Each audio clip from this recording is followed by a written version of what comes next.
In Stockholm at 11:45 on the morning of October 13, 2024, the three newest Nobel Laureates for the Swedish Central Bank's Prize in Economic Sciences in Memory of Alfred Nobel were announced. These economists were Darren Acemoglu from MIT, Simon Johnson from MIT, and James A. Robinson from the University of Chicago. They received their prize for their contributions to the field in economics for improving our understanding in the differences in prosperity between nations through the use of natural experiments in history, or in simple, improving the empirical methods that are used in development economic research.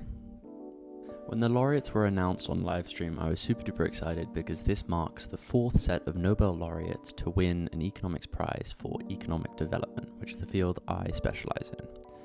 And also coincidentally, it is now 100% of the laureate trios, so three laureates in the same year for development economics, that two of them come from MIT and one of them comes from Chicago. The other set were in 2019. So this means my advice for development economists trying to win a Nobel Prize,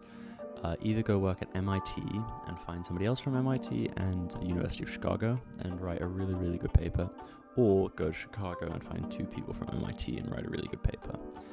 because, well, it is 100% certain. I was first introduced to their work in their paper titled The Colonial Origins and Comparative Development and Empirical Investigation, which basically takes into account the mortality of colonial settlers and uses that to determine how good the institutions that colonial powers set up were. For instance, if the mortality was high because of disease like it was in Africa, the colonizers didn't think there was much use in setting up good institutions, and so basically it meant they set up bad institutions that still affect the economies till this day. The relationship between historical mortality rates of colonial settlers and the institutions set up today makes a lot of sense, but it was an intuitive and innovative